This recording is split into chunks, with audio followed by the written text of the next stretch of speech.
एक धक्कादायक बातमी आपल्या समोर येते. पोहायला गेलेल्या बहीण भावासह चौघांवर काळाचा घाला, तलावात बुडून 4 जणांचा मृत्यू. अमरावती जिल्ह्यात एक धक्कादायक घटना घडलेली आहे. पोहायला गेलेल्या 2 बहीण भावांसह चौघांवर काळानं झडप घातली. तलावामध्ये बुडून चौघांचा दुर्दैवी मृत्यू झाल्याची घटना अमरावतीच्या धातखेडा तलावात घडली आहे. सोनाली नरेंद्र जोशी वय वर्ष अंदाजे 16, आदित्य नरेंद्र जोशी वय वर्ष अंदाजे 12, पायल बबलू पंडित वय वर्ष अंदाजे 21, यश गजानन काकणे वय वर्ष अंदाजे 13 अशी बुडून मृत्यू पावलेल्यांची नावे आहेत. बुडून मृत्यू झालेले सर्वजण अमरावतीच्या कोल्हापुरी गेट पोलीस स्टेशनच्या हद्दीतील चौघे रहिवासी असल्याची माहिती मिळते.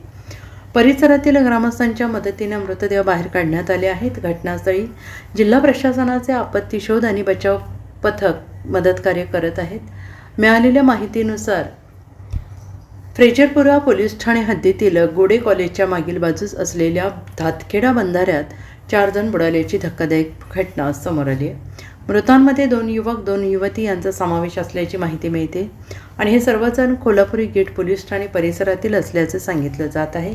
या घटनेची माहिती मिळताच जिल्हाधिकारी कार्यालयाची DRF टीम घटनास्थळी रवाना झाल्याची माहिती समोर येते. सदर घटनेमुळे परिसरात खळबळ उडाली असून पुढील तपास पोलीस प्रशासनाकडून सुरू आहे. दरम्यान एकाच वेळी 4 जणांचा मृत्यू झाल्याने परिसरात हळहळ व्यक्त केली जाते आहे. मृतांमध्ये बहीण भावांचा समावेश आहे. दरम्यान या घटनेची माहिती मिळताच स्थानिक रहिवासी घटनास्थळी दाखल झाले होते आणि त्यांच्या मदतीने बुडालेले मृतदेह बाहेर काढण्यात यश आलं आहे.